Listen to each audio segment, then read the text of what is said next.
Halo sahabat UT, perkenalkan nama saya Maria Teresia Prada, mahasiswa semester 7, Prodi S1 PG PAUD, Salut Lewole Balembata. Di sini saya akan menjelaskan hubungan timbal balik antara filsafat ilmu dan pendidikan sebagaimana dijelaskan dalam materi sebagai berikut. Yang pertama, bagaimana filsafat ilmu mengawasi dan memperkuat eksistensi, keilmiahan, serta nilai-nilai dalam ilmu pendidikan. Mengawasi dan memperkuat eksistensi ontologi. Ontologi menguji apa yang menjadi objek kajian dalam ilmu pendidikan. Fungsi pengawasan memastikan pendidikan tidak hanya membahas hal teknis tetapi tetap fokus pada hakikat manusia sebagai makhluk yang dapat dididik.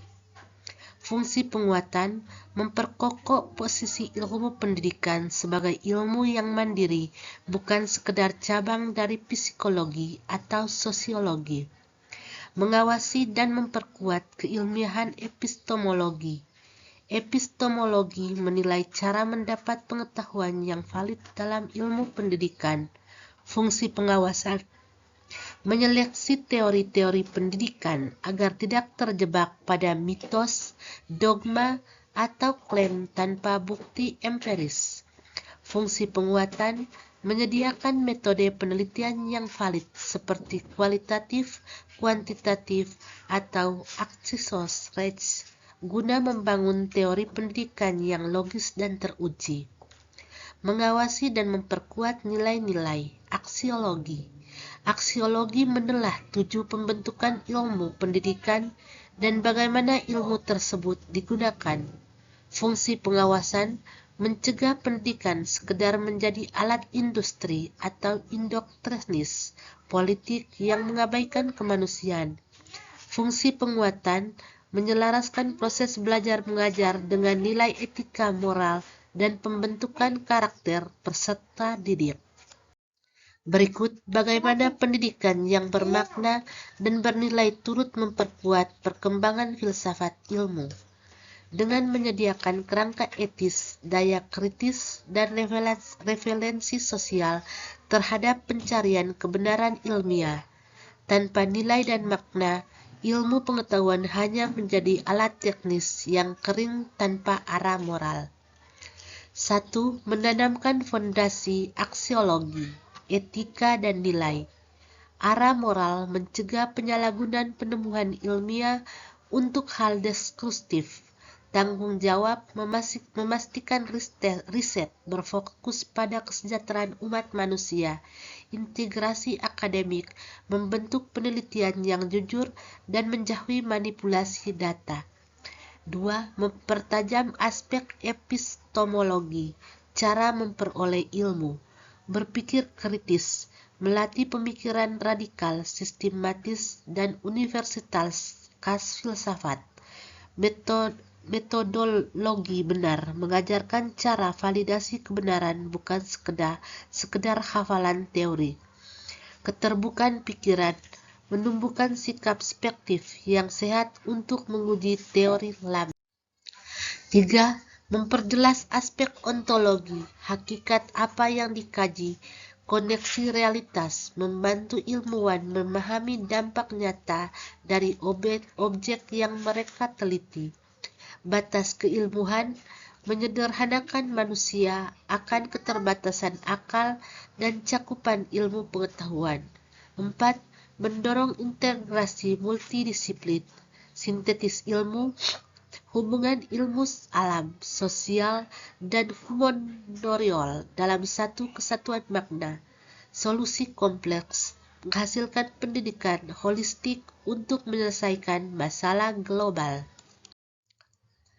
Mengapa filsafat ilmu dapat disebut sebagai pisau analisis, ontologi, epistemologi, aksiologi dalam membedah persoalan-persoalan pendidikan? Filsafat ilmu disebut sebagai pisau analisis karena menyediakan perangkat metodologis terstruktur, ontologi, epistemologi, dan aksiologi untuk menguliti, menguji, dan membedah persoalan pendidikan hingga ke akar terdalamnya, bukan sekedar melihat gejala di permukaan. Yang pertama, ontologi, membedah apa yang dikaji. Ontologi berfungsi menganalisis hakikat, objek formal, eksistensi dari masalah pendidikan yang dihadapi.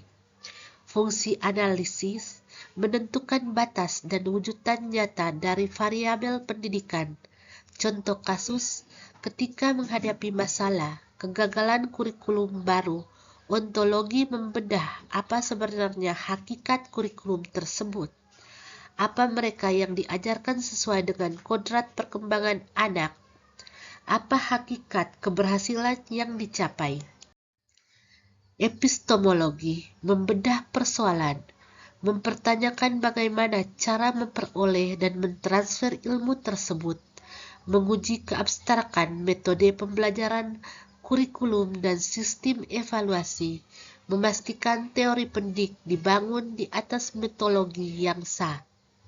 Contoh, membedah efektivitas metode hafalan dibandingkan metode eksperimen dalam membangun logika berpikir kritis siswa. Aksiologi membedah nilai dan tujuan, mempertanyakan untuk apa ilmu dan pendidik tersebut digunakan, menguji nilai moral, etika, dan dampak sosial dari produk pendidikan, menyelaraskan perkembangan IPTK dengan pembentukan karakter manusia.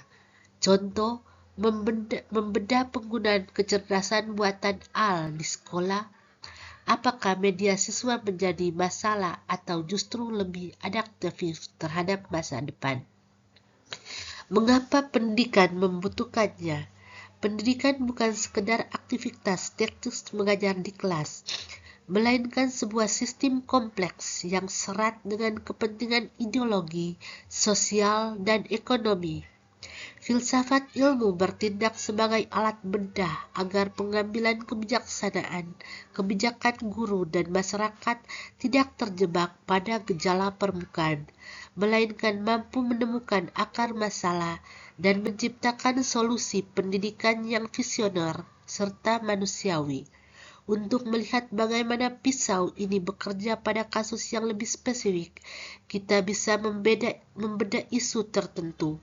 Apakah Anda ingin kita mencoba membedah persoalan komersialisis pendidikan, fenomena menyontek massal, atau kesiapan kurikulum sekolah menggunakan ketiga pilar di atas?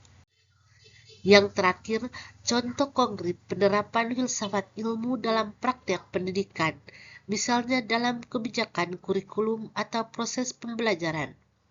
Filsafat ilmu mendasari seluruh keputusan dalam dunia pendidikan dengan menjawab apa yang harus diajarkan, ontologi, bagaimana cara mengajarkannya, epistemologi, dan apa nilai atau tujuannya, aksiologi. Dalam kebijakan pendidikan, aksiologi fokus pada nilai, etika, dan tujuan dari ilmu pengetahuan. Kebijakan karakter dan etika, penerapan mata pelajaran pendidikan Pancasila atau program karakter. Pemerintah membuat kebijakan ini karena ilmu pengetahuan tidak boleh bebas nilai, melainkan harus membentuk moral siswa. Ujian nasional UN menjadi asesmen nasional. Perubahan kebijaksanaan ini bergeser dari menguji hafal menjadi pemetaan mutu pendidik secara holistik. Fokus bergeser dari sekedar angka menjadi perbaikan sistem. Dalam penggabungan kurikulum, ontologi mempertanyakan hakikat dari apa yang nyata dan apa yang valid untuk dipelajari. Kurikulum Merdeka, desain kurikulum ini menerapkan filsafat pragmatis dan program FISME, John Dewey. Kurikulum ini memangkas materi yang terlalu teoritis dan berfokus pada materi esensial agar siswa bisa langsung mempraktikkannya dalam kehidupan nyata. Integrasi STEM M. Kurikulum ini tidak lagi memisahkan ilmu secara kaku. Filsafat ilmu melihat bahwa realitas dunia nyata bersifat independen, sehingga siswa dapat diajarkan memecahkan masalah dengan gabungan berbagai ilmu. Dalam proses pembelajaran epistemologi, membahas bagaimana manusia mendapat pengetahuan dan kebenaran. PJBL, guru tidak lagi ceramah, tetapi menyuruh siswa meneliti masalah sampai di lingkungan sekolah. Ini menerapkan filsafat konstruktivisme, di mana siswa membangun pengetahuannya sendiri lewat pengalaman langsung. Penerapan metode ilmiah di kelas, siswa diajak merumuskan hipotesis melalui eksperimen laboratorium. Kesimpulan ini adalah penerapan langsung dari epistemologi, empirisme, dan positif dalam ruang kelas. Demikian penjelasan dari saya, kurang dan lebihnya sekian dan terima kasih.